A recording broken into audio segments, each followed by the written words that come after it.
আজকে তোমাকে মাথায় গোলাপ দিয়ে না পুরো ফুলটুসি লাগছে শোনা। ইস, কি যে বলেন না আপনি। আমার সোনাটা লজ্জা পেয়ে গেছে রে। ওই দেখো মা, তোমাকে আমি বলেছিলাম না, এবার মিলেছে তো। বাজারের মাঝখানে চাকু দেখি টাকা ছিনতাই করেছে। বালচের ক্লাবের এলাকায় এত বড় সাহস কার হতে পারে? না, বাড়াই ব্যাপারটা যদি হজম হচ্ছে না, এটাকে একবার ঘেটে দেখতে হবে দেখছি।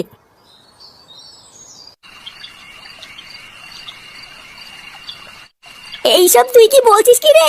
হ্যাঁ, তা নয় তো কি আমি তোমার কাছে মিথ্যা বলছি নাকি? আমি আর ল্যাংচা আজকে বাজারের প্রতিটা কোনায় কোনায় গিয়ে খোঁজ নিয়েছি। আজকে সারাদিনে বাজারের কোনো জায়গাতে কোনো ছিনতাই হয়নি। কিন্তু তোর বাবা যে বললো বাজারের ভিতর থেকে তোর বাবার সব টাকা ছিনতাই হয়ে গেছে। আরে ছাড়ো তো, ওই সবই হলো ঢপ, বুঝলে তো? তোমার যদি বিশ্বাস না হয় তুমি ল্যাংচার কাছে জিজ্ঞাসা করো না, ও তো ছিল আমার সাথে নাকি। হ্যাঁ গো কাকিমা, আমরা বাজারের প্রতিটা দোকানে দোকানে গিয়ে খোঁজ নিয়েছি। আজকে নাকি বাজারে কোনো জায়গাতে কোনো ছিনতাই টিনতাই হয়নি গো। হ্যাঁ রে ফুটো, তাহলে কি তোর বাবা কোনো মেয়ে ছেলের খপ্পরে পড়লো নাকি রে? পড়বে আর কি বলছো, পড়ে গেছে দেখো গিয়ে। ফাটা সেদিনকে বলছিল ওর স্কুলের ম্যাডামের সাথে নাকি বাপের হাবভাব খুব একটা ভালো না। বানার বেলা আমার তো মনে হচ্ছে ম্যাডামের সাথে লটর পটর করছে। তুমি চাপ নিও না, কালকে সকালবেলা ফাটাকে স্কুলে দেওয়ার জন্য একবার যাক, তারপর আমিও যাচ্ছি পিছন পিছন।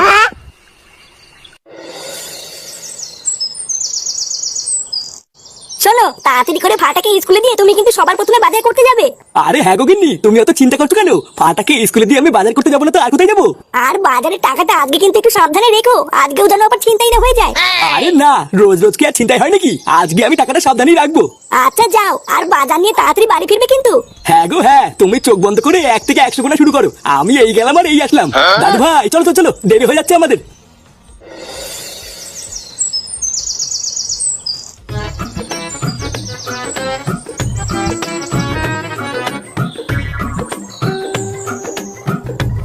দাদু ভাই তুমি এক কাজ করো বুঝলা, এখান থেকে একা একা এবার তুমি স্কুলে যাও। আমার একটা জরুরি কাজ পড়ে গেছে তো ওখানে যেতে হবে।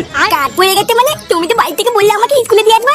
আরে হ্যাঁ তো, স্কুলেই তো দিয়ে আসতাম, কিন্তু কি হয়েছে বলো তো, হঠাৎ করে না একটা খুবই দরকারি কাজের কথা মনে পড়ে গেল। যাও আস্তে আস্তে সাবধানে স্কুলে যাও।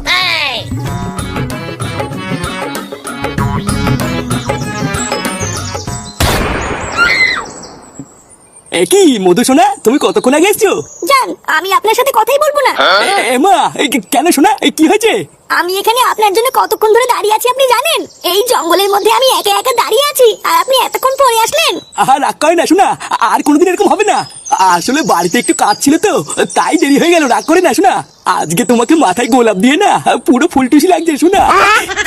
ইস, কি যে বলেন না আপনি। আমার সোনাটা লজ্জা পেয়ে গেছে রে।